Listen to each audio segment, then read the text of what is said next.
नमस्कार साथियों, एग्जाम मंत्रा के इस प्लेटफॉर्म पे मैं प्रज्ञा पांडे आप सभी लोगों का स्वागत और अभिनंदन करती हूँ।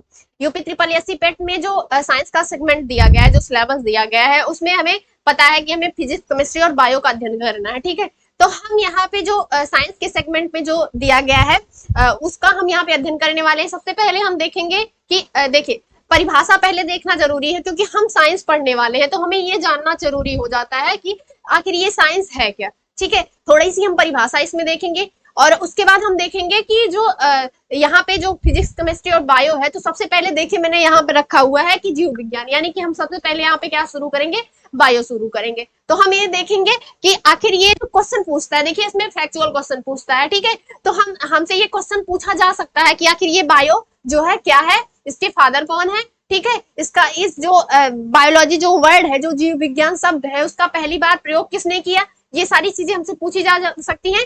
तो हम इसमें थोड़ा सा साइंस का जो डिफिनेशन है उसको देखेंगे। उसके बाद हम देखेंगे कि जो जो जीव विज्ञान है, जीव विज्ञान का जो क्लासिफिकेशन किया गया है वो मतलब कितने पार्ट में क्लासिफिकेशन उसका किया गया है, वो सारी चीजें देखेंगे। उसके बाद हम देखेंगे इसमें जो है आज जो देखेंगे इसमें वो है कि हम जो टर्मिनोलॉजी पूछता है, चूंकि क्वेश्चन में टर्मिनोलॉजी पूछ लेता है, शब्दावलियां पूछ लेता है कि जैसे मतलब इन सब चीजों में किन का अध्ययन किया जाता है, तो हम यहाँ पे वो सारी चीजें पहले देख लेंगे, शब्दावलियां देखेंगे। उसके बाद हम जो सबसे ज्यादा मेजर जो हमें कंसर्न ये बायो में पढ़ना है, वो सबसे ज्यादा हमें पढ़ना है कि जो सेल है यानी कि जो कोशिका है उसके बारे में, क्योंकि ये फैक्ट है, इसमें मतलब फैक्चुअल क्वेश्चन पूछता है, तो कोशिका के बारे में प्रीवियस ईयर में क्वेश्चन भी पूछा है।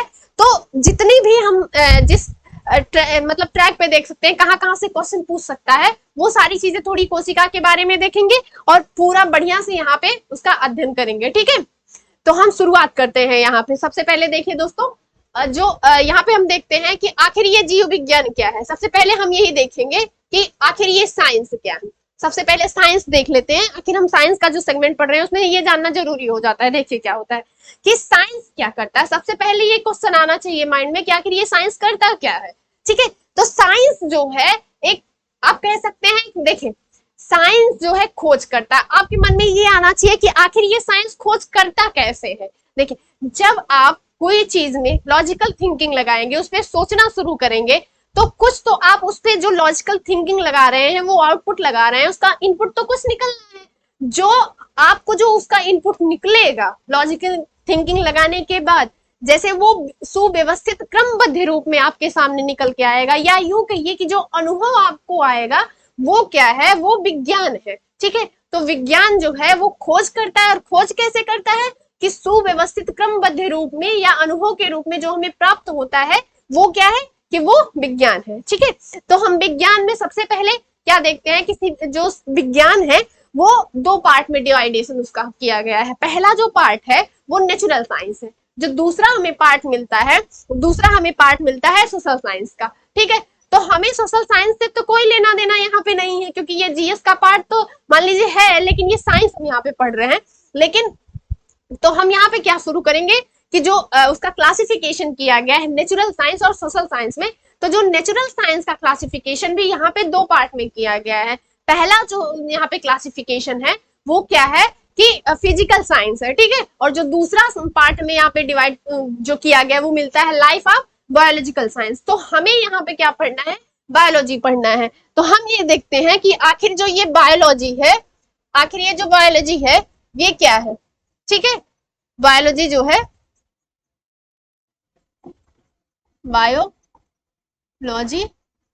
यानी कि जीव विज्ञान। जीव विज्ञान क्या है, देखिए जो जीव विज्ञान है वो सबसे पहले 1801 में लैमार्क, ये कहां से ये क्वेश्चन पूछता है दरअसल, लैमार्क और ट्रेविरेनस,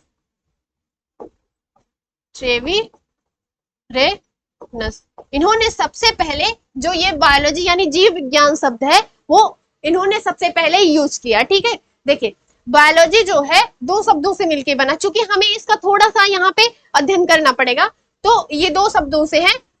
ये लैटिन वर्ड है बायो प्लस लॉगी। ठीक है, जिसका अर्थ होता है लिविंग यानी जीवित, स्टडी मतलब टू स्टडी, सॉरी लॉगी मतलब टू स्टडी यानी कि अध्ययन करना। क्या हो जाता है, बायो का जो अर्थ हो जाता है वो क्या हो जाता है, यहाँ पे कह सकते हैं आप शाब्दिक अर्थ जीवित जीवों का अध्ययन करना। ठीक है, ये आपसे क्वेश्चन भी पूछ सकता है, इस वजह से थोड़ा सा बताना जरूरी हो जाता है। ठीक है, तो क्या हो गया, बायोलॉजी का जो अर्थ है वो क्या हो गया यहाँ पे, तो यहाँ पे मिल जाता है जीवित जीवों का अध्ययन करना। ठीक है, अब देखिए क्या होता है कि जो बायोलॉजी है वो यहाँ पे देखिए फैक्ट क्वेश्चन पूछना लाजमी बन जाता है, क्योंकि हम सबसे पहले देख चुके हैं बायोलॉजी क्या है। अच्छा, ये पूछता है कि जो फादर ऑफ बायोलॉजी है, फादर ऑफ बायोलॉजी कौन है, तो फादर ऑफ बायोलॉजी किसे बोला जाता है, वो बोला जाता है अरस्तु को। अरस्तु कौन है, अरस्तु द ग्रेट, कह सकते ना कि द सिकंदर के जो है गुरु थे ये। तो ये कौन है, फादर ऑफ बायोलॉजी। ये क्वेश्चन पूछता है फादर ऑफ बायोलॉजी। ठीक है, बायोलॉजी, ठीक है, अरस्तु। अब हम ये देखते हैं, यहाँ पे हमें ये देखना है कि ये बायोलॉजी जो है, ये इसका जो क्लासिफिकेशन किया गया है वो किसमें किया गया है, तो बायोलॉजी का जो क्लासिफिकेशन है वो किया गया है, बायोलॉजी का जो क्लासिफिकेशन है वो किया गया है, यहाँ पे देख लेते हैं। बायोलॉजी का जो क्लासिफिकेशन है वो 3 पार्ट में किया गया है। जो पहला पार्ट है वो क्या है, माइक्रोबायोलॉजी, माइक्रो बायोलॉजी यानी सूक्ष्म जीव विज्ञान, सूक्ष्म जीव विज्ञान। यहाँ पे मैंने इस वजह से इसका क्लासिफिकेशन बताया क्योंकि आपसे ये क्वेश्चन पूछता है कि फादर ऑफ माइक्रोबायोलॉजी कौन है, यानी कि सूक्ष्म जीव विज्ञान के पिता कौन है, तो कौन है, एंटोनी वान ल्यूएनहॉक। कौन है, एंटोनी वान ल्यूएनहॉक, ल्यूएनहॉक। ठीक, अब हम देखते हैं जो पहला क्लासिफिकेशन हमें मिला वो कौन था, हमें मिला माइक्रोबायोलॉजी का। दूसरा जो है वो क्या है, जूलॉजी, जूलॉजी यानी कि जंतु विज्ञान, जंतु विज्ञान। अब यहाँ पे जो क्वेश्चन पूछता है कि फादर ऑफ जूलॉजी कौन है, तो फादर ऑफ जूलॉजी हम किसे बोलते हैं, फादर ऑफ जूलॉजी जो है वो माने जाते हैं अरस्तु को। ठीक है, अरस्तु। ठीक, अब हम देखते हैं जो तीसरा सेगमेंट है हमें जो यहाँ क्लासिफिकेशन मिलता है वो क्या है, तीसरा क्लासिफिकेशन है वो हमें पे यहाँ बॉटनी मिल जाता है, बॉटनी यानी कि वनस्पति विज्ञान, वनस्पति विज्ञान। चूंकि ये फैक्ट है तो इसे याद रखना जरूरी है, ये क्वेश्चन यहीं से पूछ लेता है। ठीक है, तो हमने देखा यहाँ पे जूलॉजी के जो फादर है वो अरस्तु हैं और बॉटनी के जो फादर हैं वो हमें कौन मिल जाते हैं, थियोफ्रस्टस मिल जाते हैं, थियोफ्रस्टस। ठीक है, थियोफ्रस्टस। ठीक है, अब हम शुरुआत करते हैं कि आखिर जो ये जीव विज्ञान है वो है क्या। तो यहाँ से शुरू करते हैं, चूंकि हमने कहा कि हम थोड़ा सा साइंस का जो क्लासिफिकेशन वगैरह है उसका हम अध्ययन करेंगे, तो हम यहाँ पे कर चुके हैं। अब हम देखते हैं कि जो बायो है वो, बायो जो वर्ड आया, जो जीव विज्ञान का जो वर्ड है वो सबसे पहले किसने यूज किया, तो सबसे पहले किसने, लैमार्क और ट्रेवेरेनस ने, लगभग किसमें 1801 में। ठीक है, लैमार्क कहाँ के थे, ये थे फ्रांस से। ठीक है, और ट्रेवेरेनस जो थे वो जर्मनी से थे। ठीक है, 1801 में इन्होंने पहली बार जो सर्वप्रथम जीव विज्ञान शब्द का जो है इन्होंने प्रयोग किया। ठीक है, अब देखते हैं कि मैंने बताया कि जो जीव विज्ञान है उसका क्लासिफिकेशन जो है वो किसमें किया गया है, तो हमें जो क्लासिफिकेशन मिलता है वो मिलता है जंतु विज्ञान और वनस्पति विज्ञान में। तो देखिए जंतु विज्ञान में जो हमें अध्ययन देखने को मिलता है, जंतु विज्ञान में हम क्या अध्ययन करते हैं, विभिन्न प्रकार के जीवित या मृत जंतुओं का जो है अध्ययन जिस वर्गीकरण में किया जाता है वो कौन सा है, वो जंतु विज्ञान है। ठीक है, अब हम देखते हैं जो वनस्पति विज्ञान है, वनस्पति विज्ञान में हमें क्या देखने को मिलता है, तो वनस्पति विज्ञान में हमें विभिन्न प्रकार के पादप व उनके क्रियाकलापों का जो अध्ययन है वो हमें वनस्पति विज्ञान में मिल जाता है। ठीक है, ये जो शब्दावलियां हैं ये इस वजह को मतलब डोनेट करते, कह सकते हैं आप डेडिकेट करती हैं, या यूं कहिए कि ये क्यों आपके मन में आना चाहिए कि आखिर ये शब्दावलियों का यूज क्या होता है। देखिए इन सब चीजों में बहुत ही विस्तृत तरीके से वर्णन किया हुआ मिलता है तो इसी वजह से ये शब्दावलियां पूछी जाती हैं। ठीक है, जो तीसरा हम देखते हैं यहाँ पे, वो देखते हैं पारिस्थितिकीय विज्ञान।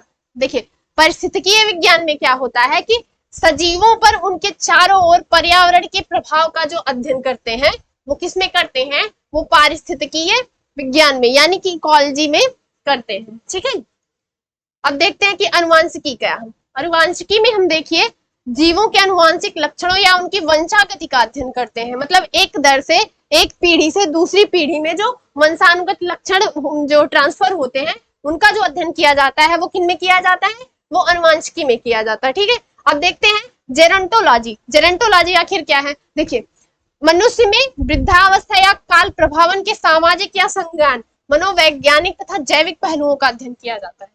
जेरेंटो देखिए क्या वृद्धावस्था में जो मानव होता है कहीं ना कहीं वो थोड़ी से जो है उसकी मानसिक स्थिति या यूं कहें सामाजिक स्थिति, मतलब कई प्रकार से संज्ञानात्मक स्थिति, तो ऐसी जो स्थितियां हैं वो इन स्थितियों में थोड़ा सा वो वीक हो जाता है, तो वहां पे जो अध्ययन किया जाता है वो किसमें किया जाता है, जेरेंटोलॉजी में। ठीक है, ये सारी शब्दावलियां पूछी जाती हैं तो इसको आप ध्यान से याद करिएगा। ठीक है, अब देखिए आगे क्या है कि बायोनोमिक्स क्या है। बायोनोमिक्स में देखिए कि जीवधारियों का उनके वातावरण के साथ संबंधों का अध्ययन किया जा सकता है। जैसे इकोलॉजी में अध्ययन किया जाता है उसी का एक मतलब कह सकते हैं एक प्रारूप दूसरा है जिसमें हमें जीवधारियों का उनके वातावरण के साथ अध्ययन किया जाता है, वो बायोनोमिक्स होता है। ठीक है, अब देखते हैं मायोलॉजी क्या है। मायोलॉजी में मनुष्य की पेशियों का अध्ययन किया जाता है।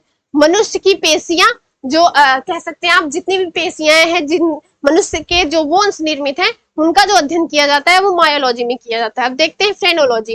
फ्रेनोलॉजी में क्या किया जाता है, तो देखिए इसमें मानव के जो विभिन्न मस्तिष्क है, कह सकते हैं आप जो मानव का मस्तिष्क है या उसकी क्रियाशीलता जो फंक्शन है उसका, तथा जो उसमें कह सकते हैं कि कुछ दोष आ जाते हैं, विक्षिप्तता कह सकते हैं आ जाती है, उनका जो अध्ययन हम देखने को मिलता है वो हमें किसमें देखने को मिलता है, हमें फ्रेनोलॉजी में मिलता है। ठीक है, अब देखते हैं आगे एथोलॉजी क्या है। एथोलॉजी में देखिए हमें देखने को मिलता है कि फूलों का अध्ययन हम करते हैं, यानी कि फूलों का अध्ययन वो विभिन्न प्रकार के जो उनके कलर हैं या यूं कहिए कि उनकी जो सुगंध होने का कारण है, वो सारी चीजों का जो हम अध्ययन करते हैं वो हमें किसमें करते हैं, वो हमें एथोलॉजी में मिल जाता है।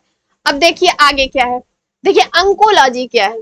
अंकोलॉजी में हम क्या करते हैं कि मानव में विभिन्न प्रकार की बीमारियां होती हैं। ठीक है, जैसे कि कैंसर या उससे संबंधित जो ट्यूमर का अध्ययन किया जाता है, क्योंकि कैंसर का जो पहला चरण होता है वो ट्यूमर के थ्रू ही होता है, तो उसमें हम ट्यूमर का अध्ययन तथा कैंसर से संबंधित जो भी बीमारियां होती हैं उसका अध्ययन हम करते हैं, वो किसमें हो जाती है, वो अंकोलॉजी में होती है। ठीक है, अब आगे देखते हैं जो हमें ये मिलता है ऑस्टियोलॉजी। ऑस्टियोलॉजी में हम क्या देखते हैं कि अस्थियों का अध्ययन यानी कि बोन्स का हमारा जो हाथ पैर जो सारी चीजें निर्मित है बोन्स से ही निर्मित है, तो हम ऑस्टियोलॉजी में अस्थियों का अध्ययन करते हैं। ठीक है, अब हम देखते हैं हिमेटोलॉजी।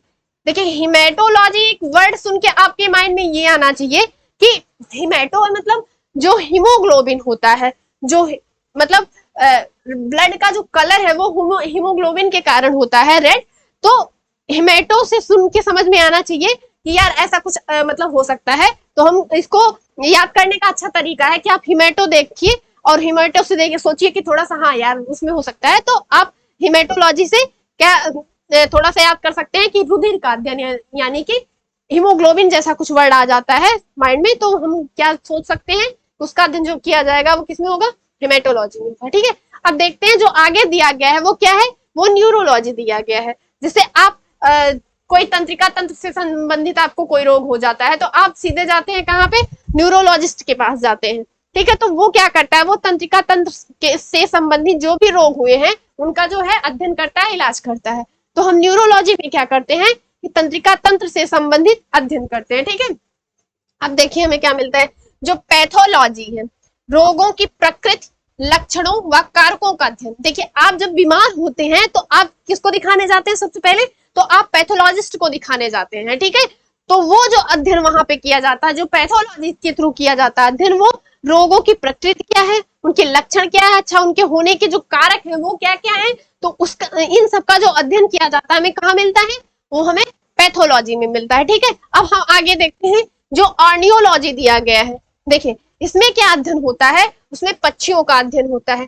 ठीक है, पक्षियों का अध्ययन यानी कि कह सकते हैं उसके जो विभिन्न कारक हो सकते हैं वो सारी चीजें इनमें जो है अध्ययन की जाती हैं। अब आगे देखते हैं आगे क्या है।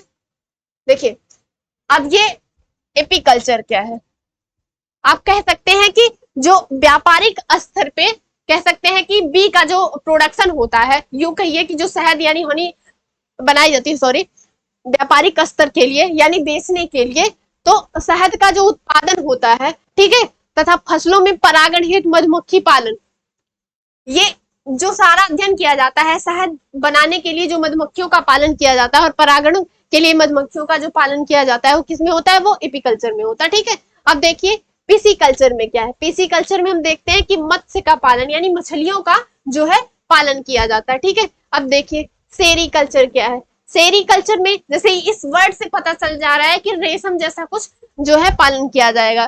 तो यहाँ पे देखिए क्या है, कच्चे रेशम के उत्पादन है तो रेशम कीट का पालन। ठीक है, यहाँ पे सेरीकल्चर में रेशम कीट पालन का अध्ययन किया जाता है। ठीक है, अब देखिए सिल्वीकल्चर में क्या है, क्योंकि ये दोनों में कंफ्यूजन हो जाता है, पीसी कल्चर और सिल्वीकल्चर। ठीक है, तो सिल्वीकल्चर में हम देखते हैं कि वन संवर्धन यानी कि वन का जो कह सकते हैं आप उसका बढ़ना या यूं कहिए कि जो उसका संवर्धन है, घट रहा है बढ़ रहा है, वो उन सब चीजों का जो अध्ययन किया जाता है, या कहिए उनके उनमें जितने भी रोग या सब कुछ चीजें जैसे उसके आकार या कह सकते हैं कि आप फल वगैरह का जो एक वर्धन काल होता है, वो सारी चीजों का जो अध्ययन किया जाता है वो कहाँ पे होता है, वो सिल्वीकल्चर में होता है। ठीक है, अब आइए देखते हैं कि हार्टिकल्चर क्या है। हार्टिकल्चर में देखते हैं हम फूलों फलों सब्जियों या मसालों की खेती जो होती है उसका अध्ययन हमें कहाँ पे देखने को मिलता है, वो हमें हार्टिकल्चर में देखने को मिलता है। ठीक है, अब हम नीचे आते हैं, देखते हैं पामोलॉजी है या कहिए पोमोलॉजी। ये इसमें क्या होता है, फलों की कृषि की जाती है। ठीक है, फल का पालन हुआ, फल की जो कृषि वगैरह होती है उन सब चीजों का अध्ययन हमें कहाँ मिलता है, वो पोमोलॉजी में मिलता है। ठीक है, हम आगे देखते हैं कि एग्रोनॉमी क्या है। एग्रोनॉमी में हमें देखता है कि फसलों की खेती की जाती है। फसलों मतलब खाद्यान्न फसल या यूं कहिए नकदी फसल, जो भी फसलें होती हैं, जितने भी प्रकार की फसलें होती हैं उनको उनकी खेती का जो अध्ययन किया जाता है वो कहाँ में मिलता है, एग्रोनॉमी से। क्योंकि एग्रीकल्चर से आप इसको कोरिलेट कर सकते हैं। ठीक है, तो ये भूलना थोड़ा सा आसान नहीं होगा, एग्रोनॉमी मतलब एग्रोलॉजी। ठीक है, ऐसा कुछ मतलब कुछ ट्रिक करके याद कर सकते हैं ये। अब आगे देखते हैं क्या है, विटीकल्चर क्या है। देखिए इसमें अंगूर उत्पादन का अध्ययन किया जाता है विटीकल्चर में। ठीक है, अब देखें आगे क्या दिया गया है, मोरिकल्चर। मोरिकल्चर में क्या होता है, सहतूत की खेती होती है। अब सहतूत ये क्या है, देखिए सहतूत का काम ये है कि एक तो सहतूत पे जो है रेशम कीट पालन होता है, जो रेशम कीट का जो कह सकते हैं घर, ये सहतूत का जो पेड़ है, तो यहाँ पे जो अध्ययन हमें मोरिकल्चर में मिलता है वो सहतूत की खेती का अध्ययन मिलता है। ठीक है, अब आगे देखते हैं। देखिए मैंने इसमें सारी चीजें जो शब्दावलियां है, टर्मिनोलॉजी है, जो उससे संबंधित जो उत्पाद है, ये मैंने आपको यहाँ पे बताया। चूंकि ये क्वेश्चन यहाँ पे पूछा जाता है, फैक्चुअल है, तो इसको याद करने के लिए आपको मतलब याद करना पड़ेगा। थोड़ा सा आप ट्रिकी है ये, लेकिन आप थोड़ा मतलब ध्यान से देखेंगे तो याद कर लेंगे सारी चीजें। ठीक है, तो अब देखिए हमने यहाँ पे पूरी शब्दावलियां पढ़ ली। अब हमें जो पढ़ना है, बायो में जो हमें पढ़ना है, वो हम शुरू कहाँ से करेंगे कि वर्गीकी से शुरू करेंगे। वर्गीकी में हम कहाँ से शुरू करेंगे, वर्गीकी में हम सबसे पहले कोशिका पढ़ेंगे। ठीक है, क्योंकि मानव का जो निर्माण हुआ है, कह सकते हैं आप कि मानव का जो वर्धन या कह सकते हैं कि जो भी चीजें हैं मनुष्य के विकास में जो उत्तरदायी कारक हैं, वो सारी चीजें हमें कोशिका के थ्रू ही समझ में आती हैं। क्योंकि मानव का निर्माण ही कोशिकाओं से हुआ है, तो सबसे पहले हम बायो में कहाँ से पढ़ेंगे, सबसे पहले बायो में हम पढ़ेंगे सेल से। ठीक है, कोशिका से। ठीक है, तो हम सेल शुरू करने से पहले हमने ये आपको बताया था, जैसे हमने ये बताया ये सारी चीजें, थोड़ा सा मैंने ये बताया कि आखिर ये जो बायो है, बायो का जो शाब्दिक अर्थ क्या है, शाब्दिक अर्थ मैंने बताया कि लिविंग प्लस ट्विस्ट यानी जीवित जीवों का अध्ययन करना। बायोलॉजी का हमें जो शाब्दिक अर्थ निकल के आया है वो क्या है, जीवित जीवों का अध्ययन करना। तो हम यहाँ बायोलॉजी में जीवित जीवों का अध्ययन कर रहे हैं। ठीक है, तो हम ये देखते हैं कि आखिर ये मतलब चूंकि हमें कोशिका पढ़ना है तो हम कोशिका में ये सबसे पहले जानेंगे कि आखिर वो कोशिका जीवित है या अजीवित है। ठीक है, तो हम शुरुआत करते हैं यहां से। आइए आगे बढ़ते हैं। ठीक है,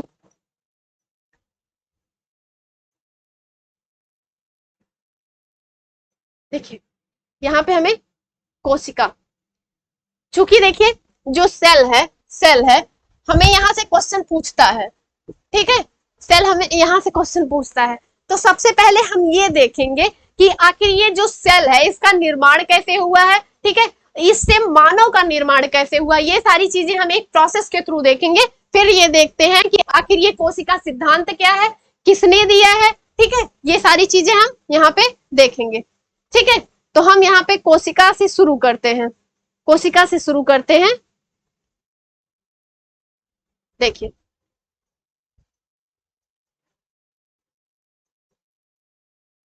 सॉरी,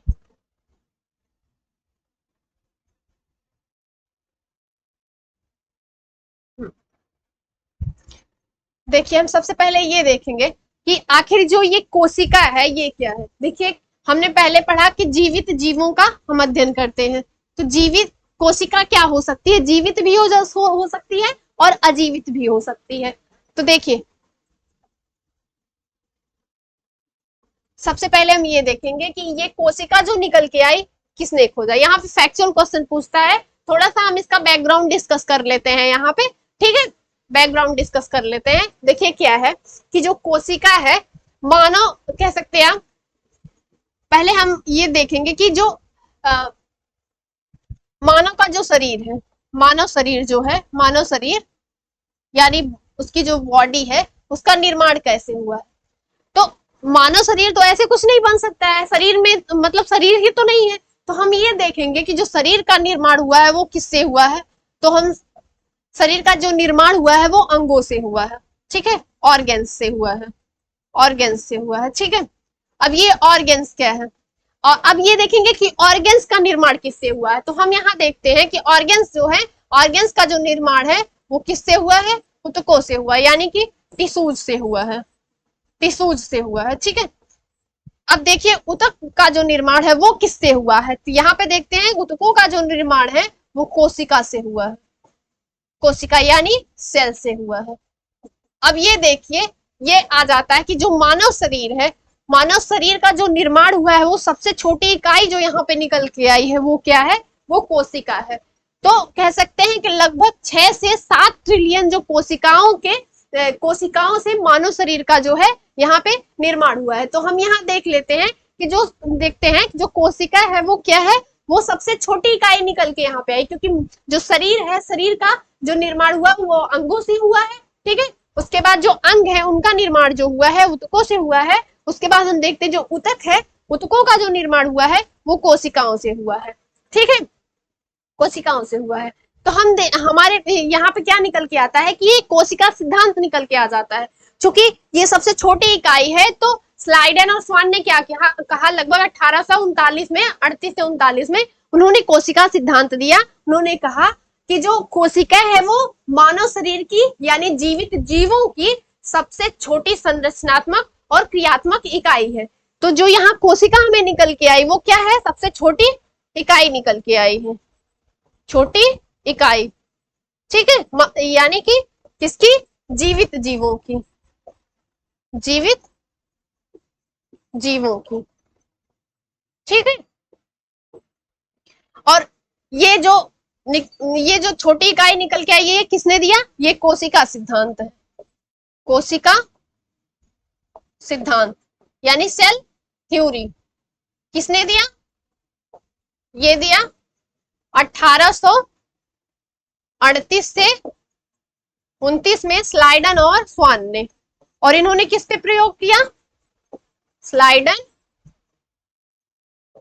स्वान प्लस स्लाइडन, इन्होंने जीवित जीवों की कोशिकाओं पे प्रयोग किया और पादप कोशिकाओं पे इन्होंने प्रयोग करके देखा। और उनमें क्या निकल के आया कि जो कोशिका है वो जीवित जीवों की सबसे छोटी जो है इकाई है। ठीक है, तो हम यहाँ इसके बैकग्राउंड के बारे में देख लिए हैं। ठीक है, तो हम आगे बढ़ते हैं। ठीक है, यहाँ पे देखिए कोशिका सिद्धांत जो है किसने प्रतिपादित किया, तो कोशिका सिद्धांत यहाँ पे किसने दिया है, कोशिका सिद्धांत जो है स्लाइडन और स्वान ने, ठीक है, दिया। ये लगभग 1838 से 1838 से 39 तक में, ठीक है, 1838 से 39 में किसने दिया, स्लाइडन और स्वान ने। ठीक है, अब देखिए कि जो कोशिकाएं हैं, जीवधारियों में जो कोशिकाएं हैं वो लगभग कितने प्रकार की होती हैं, तो जो कोशिकाएं हैं, कोशिकाओं का जो क्लासिफिकेशन किया गया है वो किसमें किया गया है, प्रोकैरियोटिक कोशिकाएं, तथा जो दूसरी हैं वो उनको क्या बोलते हैं, उनको बोलते हैं यूकैरियोटिक कोशिकाएं। प्रोकैरियोटिक और दूसरी क्या है, यूकैरियोटिक कोशिकाएं। ठीक है, अब ये देखते हैं जो प्रोकैरियोटिक कोशिकाएं हैं, चूंकि ये क्वेश्चन पूछता है तो आपको जानना ये बहुत जरूरी हो जाता है। ठीक है, जो प्रोकैरियोटिक कोशिकाएं हैं, ठीक है, उनमें क्या क्या होता है कि उसमें केंद्रक होता है। देखिए जो सेल है, सेल के ही अंदर आपको केंद्रक मिल जाएगा, उसके अंदर आपको बहुत सी चीजें जैसे कि कोशिका द्रव्य, कोशिका झिल्ली और कोशिका भित्ति, ये सारी चीजें हमें कहाँ मिल जाती हैं, हमें सेल में मिल जाती हैं। ठीक है, इसका जो है ये पार्ट है सारा। ठीक है, ये सारी चीजें हम देखेंगे, चूंकि कोशिका जो यहाँ पे भी देख लेते हैं, पहले ये देख लेते हैं जो कोशिका है, यहाँ कोशिका जो है, कोशिका का जो पार्ट है, हमने ये देख लिया कि कोशिका क्या है, चूंकि मैं इसको बाद में बताने वाली थी लेकिन मुझे लग रहा है कि यहाँ बता देना ही ठीक रहेगा। तो कोशिका जो है, कोशिका का जो निर्माण है, या कहिए जो जीवाणु कोशिका है, जीवाणु कोशिका है, इसकी खोज जो है किसने करी है, जीवाणु कोशिका की जो खोज की है वो एंटोनी वान ल्यूएनहॉक ने की है। लगभग 1674 में इन्होंने जीवाणु कोशिका की खोज की। ठीक है, 1674 में उन्होंने करी है जीवाणु कोशिका की खोज। कौन है, स्लाइडन और स्वान।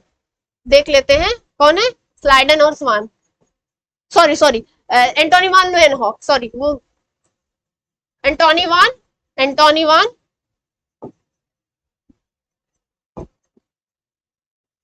वान ल्यूएनहॉक है। ठीक है, एंटोनी वान ल्यूएनहॉक। ठीक है, जीवित कोशिका की उन्होंने खोज कब करी है, 1674 में।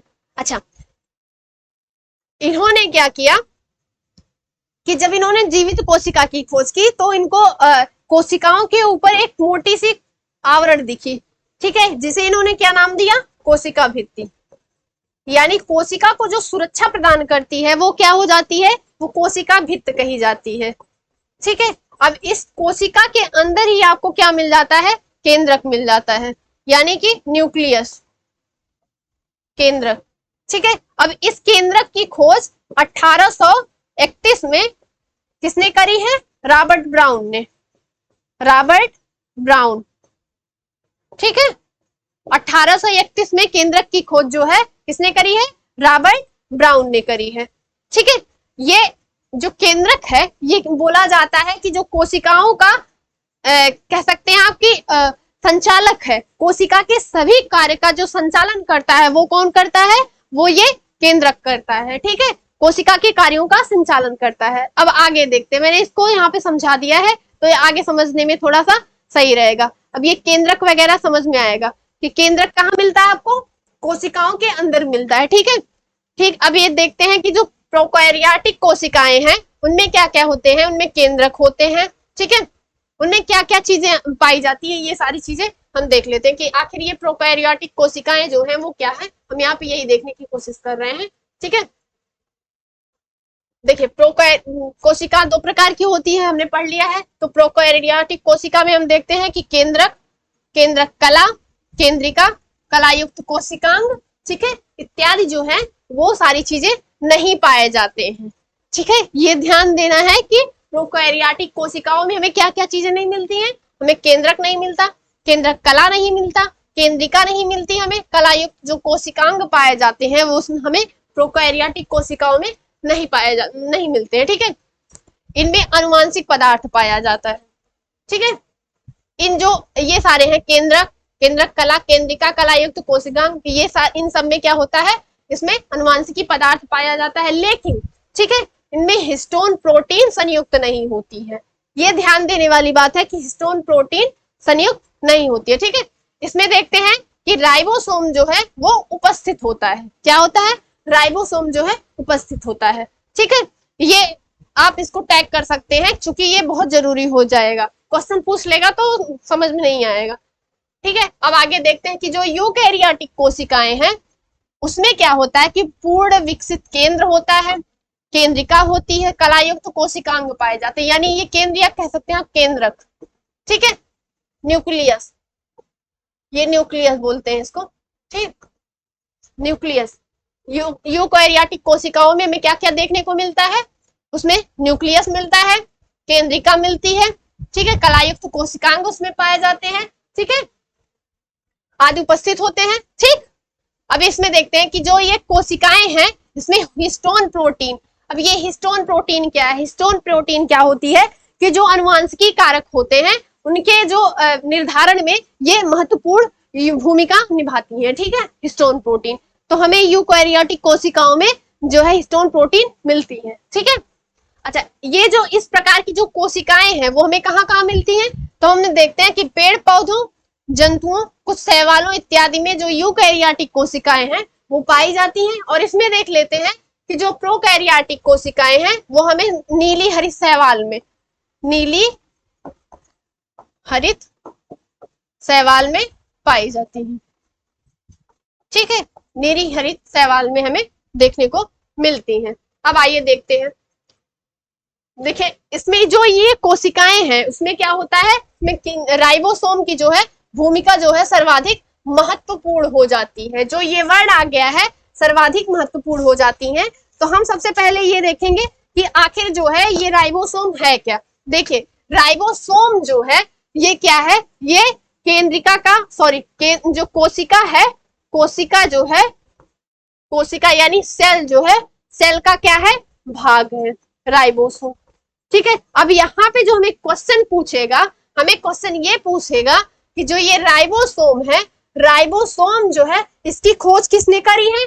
तो इसकी खोज 1953 में हमें देखने को मिलता है रॉबिन्सन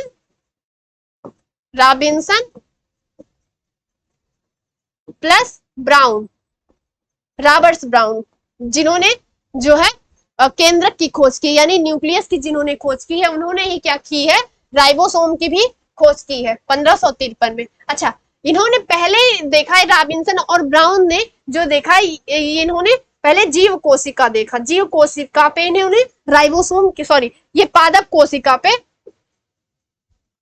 कोशिका पे इन्होंने जो है पादप कोशिका पे इन्होंने प्रयोग करा और इनको क्या मिला कि जो पादप कोशिकाएं होती हैं, पादप कोशिकाओं पे इनको राइबोसोम की प्राप्ति हुई। अच्छा, 1553 में ही कौन देखते हैं कि जो जेई पैलेड है, 1553 में ही जेई पैलेड नाम के वैज्ञानिक होते हैं। 1953 में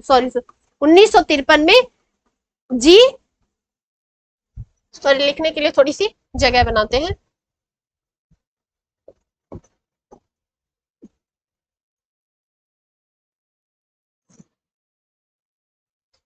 उन्नीस सौ तिरपन में कौन, जी ई पैलेड, ये इन्होंने जीव कोशिका देखी, जीव कोशिका पे किसकी खोज करी इन्होंने, राइबोसोम की। ये फैक्चुअल क्वेश्चन है, इसी वजह से ये क्वेश्चन पूछता है।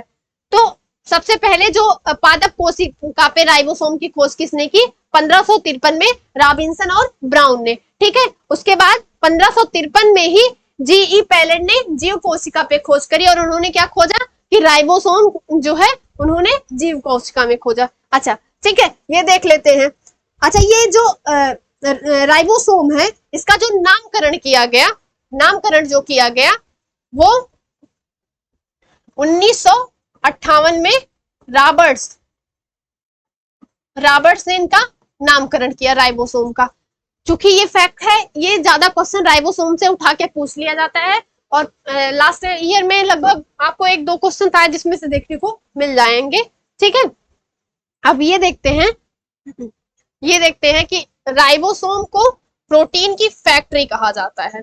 अब ये माइंड में आना चाहिए कि ये आखिर प्रोटीन की फैक्ट्री क्यों इसको बोला जाता है। तो प्रोटीन की फैक्ट्री इस वजह से बोला जाता है कि इसमें आरएनए अम्ल, आरएनए यानी राइबोन्यूक्लिक एसिड प्लस अम्ल, इनका जो निर्माण होता है वो आरएनए और अम्ल से होता है। ये देखिए प्रोटीन की फैक्ट्री बोला गया है, तो जो अम्ल है वो प्रोटीन का क्या करता है, संश्लेषण करता है। ये दोनों क्या करते हैं, आरएनए और जो अम्ल है वो प्रोटीन का संश्लेषण करते हैं। ठीक है, किसमें, राइबोसोम में। इसी वजह से इनको प्रोटीन की फैक्ट्री बोला जाता है। ठीक है, अब आगे देखते हैं कि जो माइटोकांड्रिया है, माइटोकांड्रिया जो है, सबसे पहले तो हमें यहाँ पे क्वेश्चन पूछता है माइटोकांड्रिया की जो खोज है वो किसने करी है। ठीक है, माइटोकांड्रिया की जो खोज है वो किसने करी है। तो हम यहाँ पे लिखते हैं कि माइटोकांड्रिया की जो खोज है वो 1866 में अल्टमैन, 1866 में अल्टमैन ने माइटोकांड्रिया की खोज की। अच्छा, इसका जो नामकरण है वो किसने करा है, तो उन्होंने बेंडा ने, नामकरण जो है किसने किया है, बेंडा ने किया है। ठीक है, ठीक। अच्छा, इसको जो है कोशिका सॉरी जो माइटोकांड्रिया है, माइटोकांड्रिया को कोशिका का शक्ति गृह कहा जाता है। ठीक है, ये फैक्ट है क्योंकि पूछ लेता है क्वेश्चन कि माइटोकांड्रिया कोशिका का शक्ति गृह कौन है, तो आप क्या बोलेंगे कि माइटोकांड्रिया जो है कोशिका का पावर हाउस है। ठीक है। अच्छा, यहाँ देखते हैं कि जो माइटोकांड्रिया है, जो जीवाणु नीलहरी शैवाल को छोड़कर शेष सभी जंतुओं की कोशिकाओं के द्रव्य में बिखरे रहते हैं। ठीक है, माइटोकांड्रिया जीवाणु नीलहरी शैवाल को छोड़कर शेष सभी जंतु कोशिकाओं के कोशिका द्रव्य में बिखरे हुए कलायुक्त कोशिकांग है। ठीक है, कलायुक्त कोशिकांग का क्या अर्थ है कि वही power house of the cell है ये लोग। ठीक है, ये कह सकते हैं आप। यहाँ पे दिया भी गया है कि कोशिका का जो श्वसनांग या पावर हाउस जो है माइटोकांड्रिया को बोला जाता है। ठीक है, अब आगे देखते हैं। जो माइटोकांड्रिया है,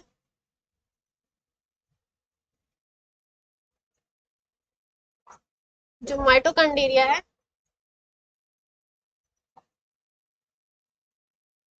देखिए इसको power house of the cell बोला जाता है। ठीक है, कोशिका का।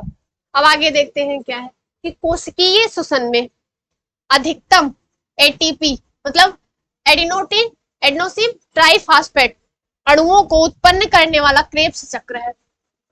कोशिका में जो श्वसन होता है, श्वसन की जो क्रिया विधि होती है वो किसके थ्रू होती है, तो वो क्रेब्स के थ्रू होती है। ठीक है। अच्छा, इस क्रेब्स चक्र की जो खोज है वो हेंस क्रेब्स ने की है 1937 में। ठीक है, ये क्या करता है कि ये माइटोकांड्रिया में जो कोशिकीय श्वसन होता है माइटोकांड्रिया के थ्रू, वो सारे चीजों का संचालन कौन करता है, वो करता है क्रेब्स चक्र। ठीक है, और इसकी खोज किसने करी है, इसकी खोज हेंस क्रेब्स ने करी है वर्ष 1937 में। ठीक है, अब आगे देखते हैं। देखिए क्लोरोप्लास्ट क्या है, क्लोरोप्लास्ट से समझ में आना चाहिए कि ये एक प्लास्टिड है, यानी कि ये एक लवक है।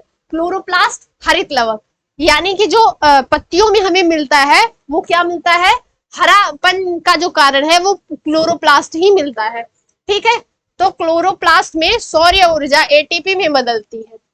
मतलब जो पत्तियों में क्रिया विधि होती है, भोजन की क्रिया विधि होती है, वो सौर्य ऊर्जा यानी कि एटीपी में एडेनोसिन ट्राइफॉस्फेट में बदलती है। ठीक है, अब क्लोरोप्लास्ट क्या है, क्लोरोप्लास्ट एक पादप कोशिकांग है, पौधों में कोशिका का अंग है कह सकते हैं आप। उसका जो चीजें नहीं समझ में आए उसको दो भागों में तोड़ कर करके डिवाइड कर करके आप उसको समझ सकते हैं। ठीक है, तो क्लोरोप्लास्ट क्या है कि एक पादप कोशिकांग है। ठीक है, जिसमें पर्णहरिण या क्लोरोफिल नामक एक प्रोटीन युक्त जटिल रासायनिक यौगिक पाया जाता है। ठीक है, मैंने जैसे बताया कि क्लोरोफिल क्या है, पत्तियों में हरेपन का जो है कारण है। जैसा यहाँ भी दिया गया है कि प्रोटीन युक्त जटिल रासायनिक यौगिक है जो वर्णक पत्तों के हरे रंग का कारण है। ठीक है, ये बातें समझ में आ गई।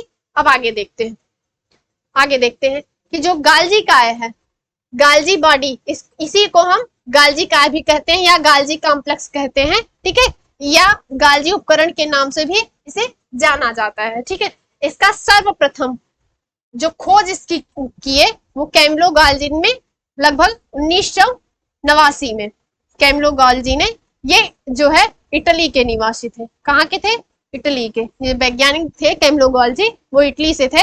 1989 में इन्होंने खोज करा इसका। ठीक है, इसके क्रियात्मक इकाई को सिस्टर्नी कहते हैं। देखिए, जैसे कोशिका की संरचनात्मक क्रियात्मक इकाई हुई थी, वैसे ही गाल्जी बॉडी की जो क्रियात्मक इकाई है उसे क्या बोलते हैं? सिस्टर्नी बोलते हैं। ठीक है, अब आइए देखते हैं आगे क्या है। आगे दिया है कि लाइसोसोम को कोशिका की आत्मघाती शैली बोलते हैं। ठीक है, सबसे पहले ये देख लेते हैं कि आखिर ये जो लाइसोसोम है, लाइसोसोम जो है इसकी खोज किसने करी है? तो इसकी खोज जो किसने करी है, इसकी खोज जो है डी डुवे ने करी है। डी डुवे 1955 में। ठीक है, ये सन सहित क्वेश्चन आपसे पूछ सकता है, तो इसको ध्यान देने की जरूरत है। ठीक है, तो लाइसोसोम की जो खोज है वो किसने करी की है? डी डुवे ने करी है 1955 में। ठीक है, इसे कोशिका की आत्मघाती शैली बोलते हैं। चूंकि जो कोशिकाएं होती हैं उनका भी एक जीवन काल होता है। ठीक है, वो जीवन काल अपना कहाँ समाप्त करती हैं? आके लाइसोसोम में। ठीक है, तो इनको क्या बोलते हैं? कोशिका की आत्मघाती शैली बोलते हैं। ठीक है, आगे देखते हैं। जैसे मैंने बताया केंद्रक के बारे में, मैंने बताया कि केंद्रक की जो खोज किसने करी थी? रॉबर्ट ब्राउन ने करी थी 1831 में। ठीक है, इसमें आनुवांशिक पदार्थ पाए जाते हैं। जो केंद्रक है, जो न्यूक्लियस है, न्यूक्लियस कहाँ मिलता है? कोशिका में मिलता है। तो हमें ये कहाँ मिलते हैं? आनुवांशिक पदार्थ इसमें पाए जाते हैं। ठीक है, ठीक है, पाए जाने के कारण इसका प्रमुख कार्य जीवों के पैतृक लक्षणों को संतान में भेजना है। यानी पीढ़ी दर पीढ़ी जो लक्षण जो है एक पीढ़ी से दूसरी पीढ़ी में जाते हैं, वो किसके कारण जाते हैं? वो इसी के कारण जाते हैं। ठीक है, अब आगे देखते हैं। देखिए, जो डीएनए है, डीएनए की खोज किसने करी है? फ्रेडरिक मिसर ने 1800 लगभग 1869 में।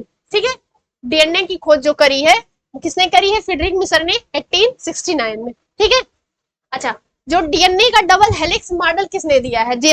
जेम्स वाटसन ने और फ्रांसिस क्रिक ने। ठीक है,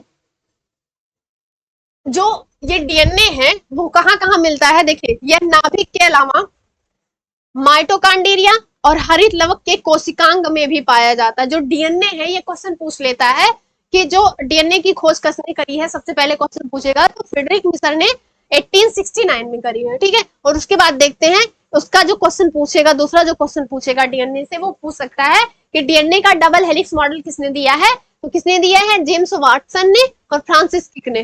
ठीक है, अब ये डीएनए जो है कहाँ कहाँ मिलता है? देखिए कहाँ मिलता है? ये माइटोकॉन्ड्रिया में भी मिलता है। ठीक है, और उसके बाद ये हरित लवक के कोशिकांग में भी पाया जाता है। ठीक है, अब आगे देखते हैं।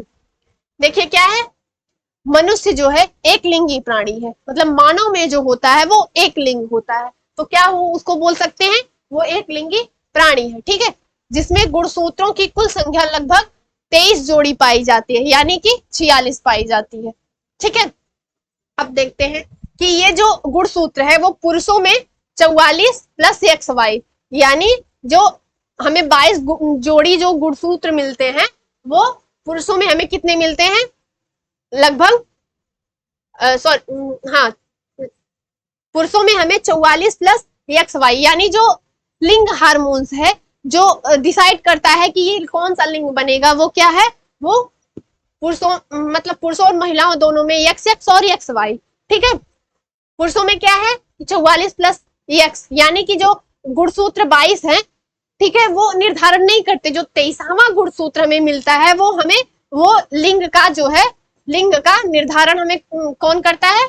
लिंग का जो निर्धारण है वो 23वां गुणसूत्र करता है। ठीक है, और यही स्त्रियों में 44 प्लस XX पाए जाते हैं। ठीक है, ठीक, पुरुष तथा स्त्री में 22 जोड़ी, वही 44 गुणसूत्र। ठीक है, ऑटोसोम से मिलते हैं 44 गुणसूत्र या ऑटोसोम्स मिलते हैं। जो 23वां जोड़ा है गुणसूत्र वो पुरुष में एक्स वाई, ठीक है, और वही महिला में जो है वो एक्स एक्स होता है, ठीक है, जिन्हें लिंग गुणसूत्र कहते हैं। देखिए, जनन से जिस संतान को एक्स वाई गुणसूत्र मिलते हैं वह पुत्र बनता है, तथा जिसे एक्स एक्स गुणसूत्र मिलते हैं वह पुत्री होती है, ठीक है। तो जो लिंग का जो निर्धारण किया जाता है, लिंग का जो निर्धारण होता है वो कहां से होता है, वो पुरुषों से होता है, ठीक है। देखिए यहाँ पे क्या है कि थोड़ा सा हम इसको समझा दे रहे हैं कि जब पुरुष का जो ऑटोसोम्स है वो एक्स वाई है, ये 23वां, चूंकि उसके पास 22 ऑलरेडी है, जो 23वां गुणसूत्र है वही लिंग का निर्धारण करता है। तो पुरुष में क्या होते हैं, एक्स वाई ऑटोसोम्स होते हैं, और जो स्त्री में होता है, स्त्रियों में होता है वो क्या होता है, एक्स एक्स होता है। जब इनका क्रॉस होता है तो एक्स एक्स, यानी कि ये जो बनेगी ये स्त्री बनेगी, यानी स्त्री, ठीक है, सॉरी। और जो यहां पे बनेगा, जो क्रॉस होगा एक्स और वाई का, तो ये क्या बनेगा, ये बनेगा पुरुष, ठीक। ये समझ में आ गई सारी चीजें। अब आगे देखते हैं। देखिए, प्रक्रमित कोशिका मृत्यु में कोशिकीय और आणविक नियंत्रण को एपोप्टोसिस कहते हैं, ठीक है। यह भ्रूणीय विकास तथा अंगों के प्रति विकास के समय होता है। ये जो क्रियाएं होती हैं सॉरी एपोप्टोसिस की, तो ये भ्रूण के विकास के समय जो है उसके विकास में प्रभावी कारक जो है माने जाते हैं, ठीक है। तो हमने आज यहाँ तक जो पढ़ा है वो पढ़ा है जीव विज्ञान, ठीक। जीव विज्ञान के बारे में हमने पूरा पढ़ा, और हमने ये सारी चीजें कोशिका के बारे में अध्ययन करी कि जो है कोशिका की खोज किसने करी है, ठीक है, रॉबर्ट ब्राउन ने करी है, ठीक है। ये अनुवांशिकी पदार्थ वगैरह, ये सारी क्वेश्चन जो है, ये सारे क्वेश्चन जो है पूछे जाते हैं कि लाइसोसोम की खोज किसने करी, गाल्जी बॉडी की खोज किसने करी, क्लोरोप्लास्ट क्या है, और इसमें माइटोकॉन्ड्रिया क्या है, राइबोसोम की खोज किसने करी, पादप कोशिका में राइबोसोम खोज किसने करी, और जो है जीव कोशिका में किसने करी, ठीक है। यूकैरियोटिक प्रोकैरियोटिक कोशिकाएं क्या, हिस्टोन प्रोटीन क्या होती हैं, ये सारी चीजें पूछ ले सकता है, ठीक है। तो मैंने ये सारा यहाँ पे आपको कोशिका के बारे में अध्ययन कराया, ठीक है। इसी के बाद हम कल आगे से देखते हैं, ठीक है। यहाँ से देखेंगे हम वर्गीकी में पहला जो हमने पढ़ा है वो हमने कोशिका का अध्ययन पढ़ा है, ठीक है। अब हम वर्गीकी में कल से आगे पढ़ेंगे, ठीक है। आज के लिए बस इतना ही। धन्यवाद, धन्यवाद क्लास, नमस्कार।